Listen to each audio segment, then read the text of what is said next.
Key to life. Before we get started, a quick note for listeners. Today's conversation includes discussion of mass shootings and domestic terrorism. We won't go into graphic detail, but I wanted to flag that in advance. Hello, this is Sekou Burmese, your host of The Lit Review, a podcast brought to you by the Academy of Management Journal. We often assume that when performance falls short, leaders respond by taking bigger risks. This is a common knowledge that stems from research on the behavioral theory of the firm. But what if the broader environment changes how leaders even experience these moments? The world today is more volatile, more polarized, more emotionally charged than environments that many of our theories have been built for. There's violent events, social unrest, constant media exposure. They don't just shape markets, they also shape how leaders think and feel. In this episode, I am joined by Abhinav Gupta, a professor of management in the Foster School of Management at the University of Washington, to discuss his recently published AMJ paper that shows how community trauma fundamentally alters risk-taking. When leaders are emotionally shaken, even competitive pressures don't work the way we expect. And that has some big implications for how we understand strategy today. I hope that you will enjoy this episode of The Lit Review and my discussion with Abhinav Gupta. Hello, Abhinav, and welcome to the Lit Review podcast. Thanks, Sekou. Thanks for having me here. Of course. So I'm going to dive right in, if you don't mind. I would like to start with discussing this recent AMJ paper. It has a long title, but I'm going to read the whole thing out here. Violence and Competition, the Effect of Mass Shootings and Domestic Terrorism on Organizational Risk-Taking in Response to Performance Shortfalls. So you and two co-authors, Christian Schumacher and Stefan Keck, a really interesting paper. This paper asks a very simple but important question. What happens to organizational risk-taking when leaders are operating under some sort of emotional shock? And so what was the empirical question that you were investigating, you and your co-authors were initially interested in investigating with this paper? Thanks. Let me just start by acknowledging my amazing co-author, Christian Schumacher, whom I met during my sabbatical in Europe. He was at Copenhagen Business School then and currently at VU Vienna, and Stefan Keck, who's at University of Vienna. So this is definitely a collective effort, and I'm just representing my co-author team. This paper focuses on a relatively simple question. What happens to organizational risk-taking when performance falls short, but leaders are simultaneously exposed to traumatic violence in their local community? This violence could be a domestic terrorism event. It could be a mass shooting event. These occurrences are unfortunately all too common and by some accounts have been growing over time. So the study is really asking, how do they affect these organizations and their risk-taking? And let me just define risk-taking here. Risk-taking represents organizational actions that have an uncertain payoff. So you don't know what the outcome will be. You can either win big or lose big. And classic theories of organizations tell us that when firms underperform, leaders often become more willing to take risks to close that performance gap. Some say this is a rational response. Some say it's a quasi-rational response. But we in the study ask whether this logic still holds when emotionally charged events like mass shootings or domestic terrorism have occurred in the local community, and whether exposure to these events dampens leaders' willingness to take risks, precisely when performance feedback would normally push them towards bolder action.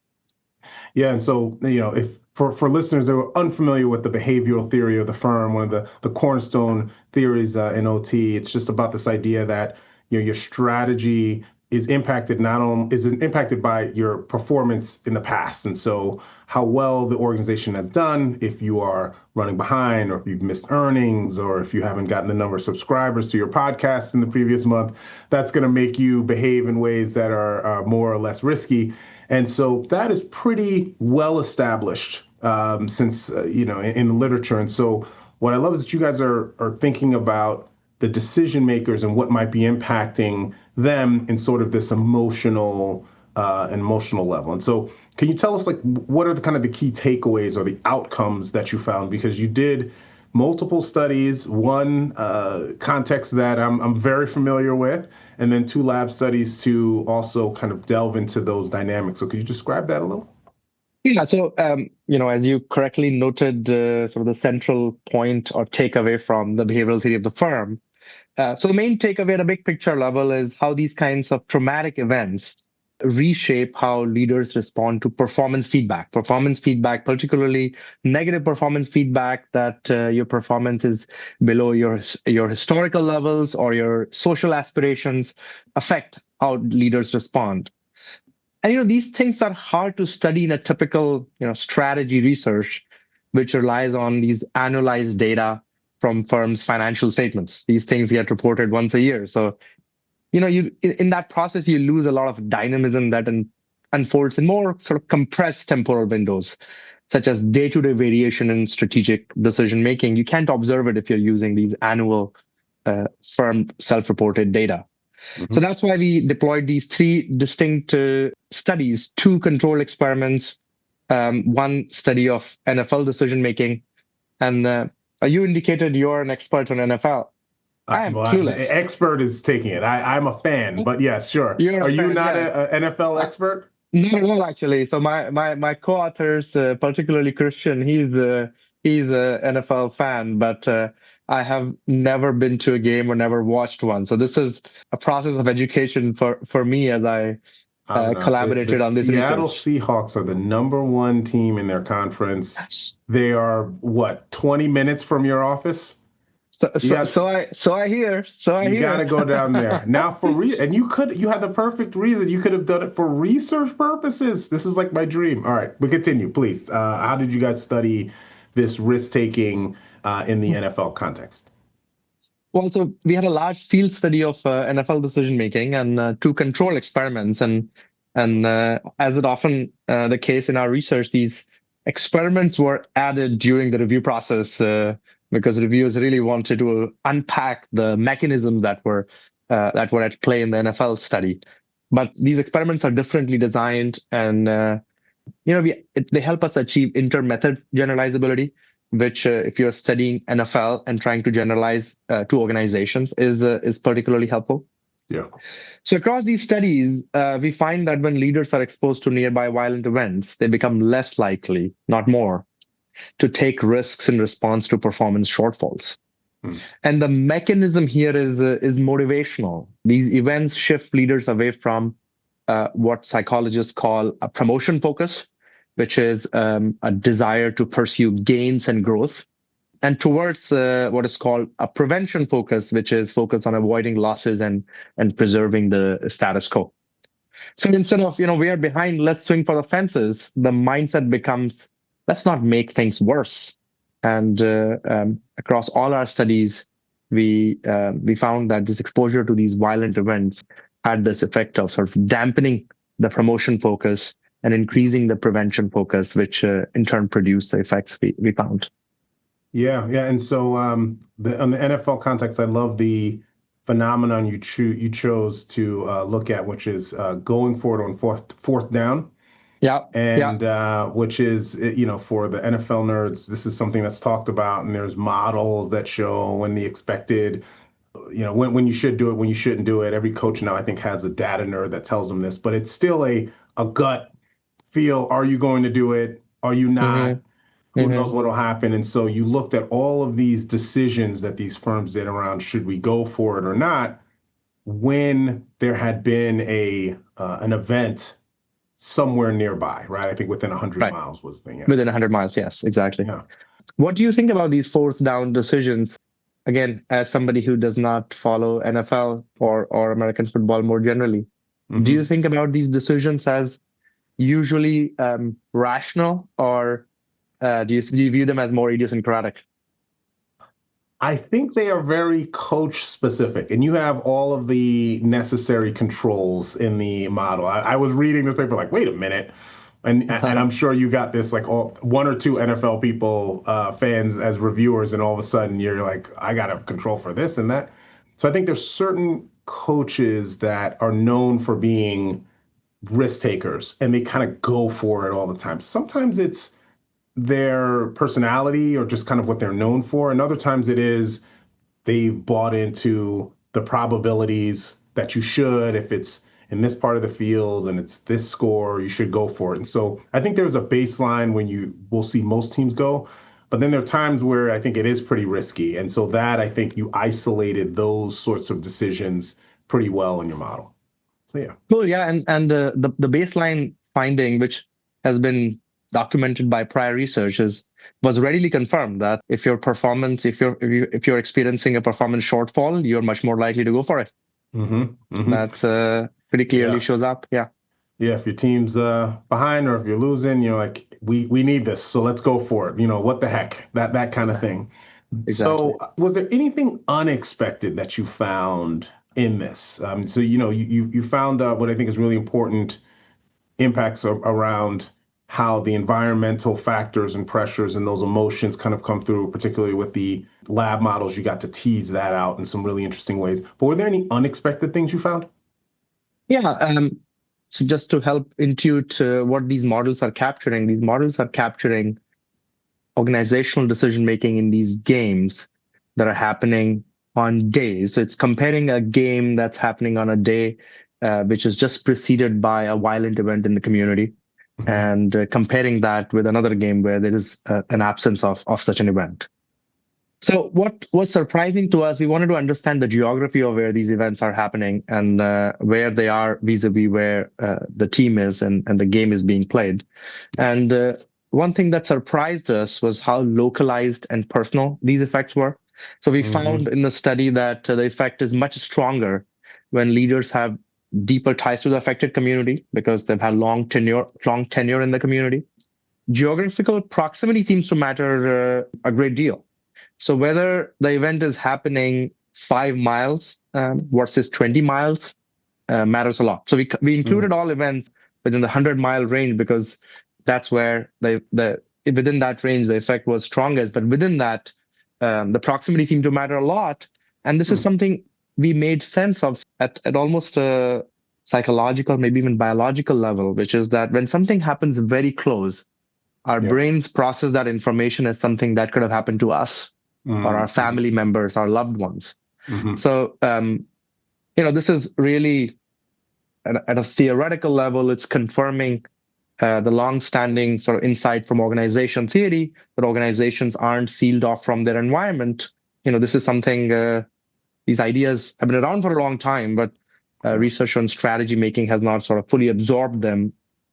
And communities matter a great deal, right? Even in a globalized world, even in a world where business can seamlessly happen across national boundaries, even if there are no physical or technological barriers, there are no tariffs, no transportation cost. There's special importance of communities where one lives and works. Yeah. And, even these decision makers, and this is something reviewers brought up multiple times, if you're talking about professionals, NFL coaches, CEOs, top executives, these are actors who are trained for exactly these situations. Yeah. But they're still deeply affected by what happens in their community. It's a psychological state that they carry into their workplace, and how it affects the decisions that they make in those organizations is still pretty fascinating phenomena. Yeah, I agree. And so, if I could expand out a bit on this, because I find there's a couple of things that occurred to me as I was reading through. And the first is, what does it mean to be rational? And what are the expectations of leaders, right? And so if we think about, you looked at head football coaches, like you said, they are trained to make, quote unquote, the rational response. They have a sheet that tells them when they should or they shouldn't, but you're seeing that they are affected by something that has nothing to do with the competition at hand, to the game at hand. This is outside of the arena, so to speak.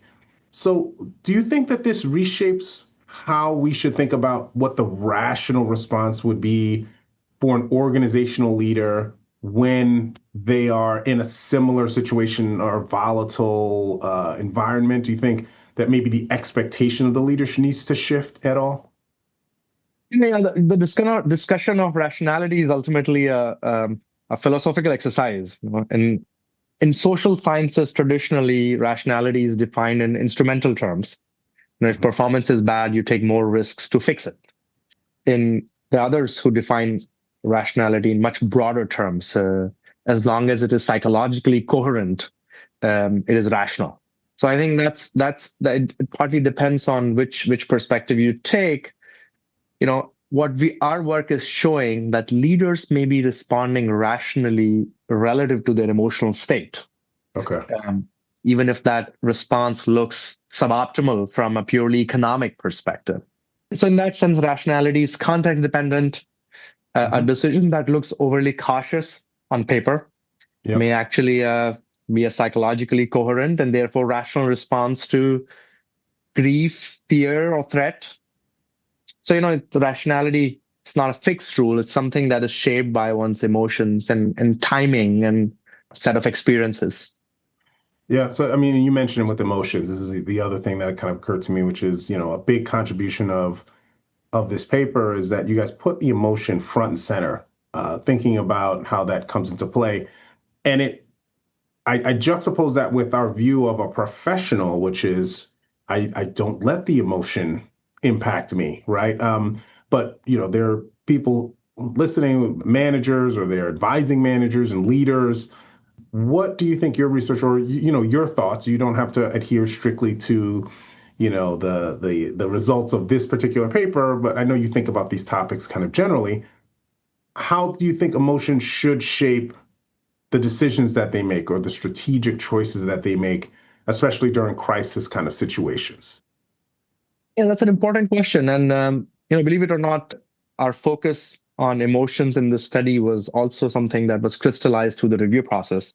We thought emotions mattered, but what we came to appreciate is that this was a distinct category of decision maker psychology that has remained relatively underexamined in strategy research. When we think about decision maker psychology in strategy, we either focus on the general psychological biases that affect everyone, the Tversky, Kahneman sense, anchoring bias, loss aversion, etc., or the focus is on personality traits, which are fixed characteristics of decision makers. So the dynamic component of human psychology, which is a big portion, remains underexplored. So emotions are a significant part of that. To your question specifically, in high pressure or crisis situations, leaders often convince themselves that they are bracketing emotions and just focusing on facts. And that, our research suggests, is unlikely and difficult to do. These coaches have a considerable experience doing this, but they're still influenced by emotions, which sort of seep into their motivational states. What goals feel appropriate, what level of risk feels appropriate, and what actions feel responsible and defensible. So what it means in sort of real organization, what's the key takeaway is that self-awareness matters a great deal, especially during periods of crisis. And organizations need structures and routines that recognize emotional states rather than just pretending that they don't exist. Yeah, I mean, rather than say, well, we're all professionals here, so we're not going to let outside influence us, say, everyone is influenced by what's happening. There's been a great tragedy in our area.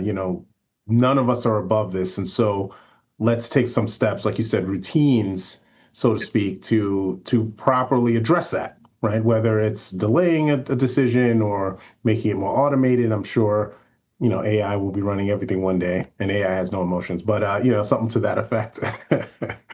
All right, absolutely.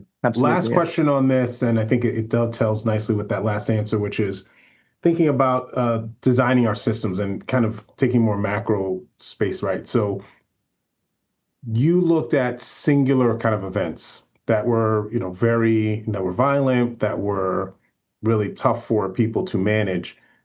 I think we're in a stage now where people are dealing with multiple kind of overlapping shocks. I don't want to say that we're always kind of dealing with something, but even the World Economic Forum kind of talked about, how did they describe it? Polycrisis, right? We're in an era of polycrisis where we're dealing with climate and social and political kind of all the time, right? And so I'm wondering if we're all being more cautious, or if leaders are being more cautious in their way, which is a rational, quote unquote, response based on kind of what you talked about, the emotions, are organizations kind of being designed to suppress adaptation and suppress risk taking? Is that just the way that it is, or do you think there's some bold action that needs to be taken maybe to help people deal if we are in fact in this polycrisis era? I'm Yeah, asking you to and solve our world problems, Abhinav. No pressure, okay? you're right. And I think that's one of the sobering implications of sort of the nugget of what we were able to observe in this study. When performance declines happen during periods of violence, social unrest, and disaster, and many of these things can co-occur, as you correctly pointed out. And these performance declines may not even be fully independent of these things. Like in our theorizing, we view them as sort of things that co-occur but are not causally related, but they could be causally related, right? So those could be perfect conditions for strategic paralysis, so to speak. So in exactly the situations where bold action may be required, our emotional states may push us or organizational leaders towards excessive caution. So I think that is something we have to watch out for. And I think tying back to our last discussion, which is organizations and teams have to find a way of decoupling decision processes from immediate emotional context. And how do you go about it? You could delay some irreversible decisions. If it's a consequential decisions, don't make it in that moment. Distribute authority across individuals or teams, and create, sometimes structured counter arguments that deliberately surface risk-taking options. And the goal is not to override emotions, but to prevent them from silently narrowing the menu of strategic choices. I think organizations need to think deliberately about how these crises of various kinds could be influencing their ability to pursue their goals. Yeah, I love that. Silently narrowing the choices. That's a great way. All right, so we'll leave the heavy stuff on that. I want to close us out on the two questions I like to ask all of my guests. The first is just about research. So, I think about research as in our field as being driven by phenomenon and trying to understand phenomena that we observe but don't understand. What sorts of phenomena are piquing your curiosity these days? Off late, I've been thinking a lot about societal polarization and what's driving it. That's something it's connected to my research and something I think a lot about in my everyday life when I'm not researching. So in effect, it influences things not just in politics, but in everyday interactions. And people seem to be living in very different emotional worlds. Some people are always on edge. Others are exhausted, or disengagement is very popular these days, right? Yes. That's essentially a coping mechanism that people deploy. And how all of these psychological states shape how they interpret the exact same event. So I can't help wonder, how these things affect how we lead, how we cooperate, how we make choices under pressure. It's not just about disagreement anymore. Yeah. It's much more about almost a level of moral urgency that's seeped into our everyday conversations and how they are influencing the society. I wonder how much of it is just social media. People spending hours scrolling through their cell phones. But yeah, so this is something that I'm very interested in, and it's very consequential. I think we need to find a way of sort of adapting to social media, because I don't think we have the capacity to regulate it in a way that will make meaningful change. I agree. From the super micro and my kids and devices to, thinking about teaching, and now you're in a classroom too. You know how devices can impede upon how we interact, how we learn, how we develop, all these sorts of things. But I agree with you on the polarization. As you know, it's a topic that I think we both have in common in our interests, and so I look forward to the what comes of this piqued curiosity on these topics. And so that was great. All right, last question before I let you go. What is something you're reading right now for fun? I'll have to admit that I don't read a lot of business books. I think I would hope you're not reading business books for fun. We have to read those for work. People ask me, oh, have you read this biography for this? I was like, I cannot for fun read a business book. I read too many business books. So I read non-business books. So what are you reading for fun? Cool. Well, yeah. I think to add to that, I think my critique is that most of those books say things that are pretty obvious often in far more words than necessary. I think that's my pet peeve. I'm usually drawn to work writing at the intersection of philosophy and macroeconomics, maybe with a tinge of history. So most recently, I picked up this book by Oded Gelor. I may be mispronouncing his name. Okay. It's a book on he's a economist known for his work on long-term development and inequality. So he brings in sort of a really scholarly perspective on connecting thousands of years of human history to the divisions and inequality we face today. And it resonates with me because it's a reminder that many of the tensions we experience as contemporary problems are actually outcomes of very long historical processes. So sometimes taking that into account sort of eases the pressure off of the moment. No, I agree. I love economic history. I do some military history stuff, but I'm always fascinated by, why are these things that we take for granted now and we're trying to change them and realize this is 200, 300 years exactly in the process. So don't get too down on yourself if you can't turn things around in a year that took 300 years to set. Exactly. That's great. All right. So you're in your spare time, just so I have this clear, for fun, you're reading about economic history and inequality. That tracks. That tracks. This is what I do. I'm not into fiction. I'm not into sports. Just this is my life. So this is all I ask, is that you take your macroeconomic history book and you go down to the football field. It used to be called the Link. I don't even know what it's called anymore.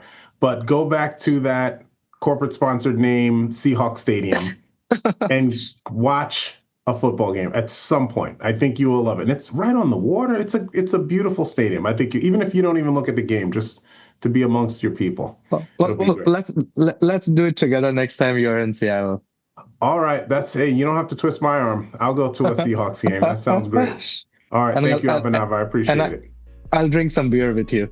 All right. That sounds like now I'm definitely in. I'm booking flights right now. Take care. Thanks a lot, Sekou. All right. That's it for the Lit Review. Thanks to Abhinav for his time, and thank you all for listening. If you like this episode, please subscribe to the Lit Review podcast. You can find us by searching The Lit Review and AMJ podcast on iTunes, Spotify, and other podcast platforms, as well as on the AMJ homepage. Thanks to the Academy of Management for their support for this podcast. Special thanks, of course, to Holly Fearing, my producer, for all of her work behind the scenes. Our theme music is produced by Key to Life. This is Sekou Burmese. See you next time. Take care and be good.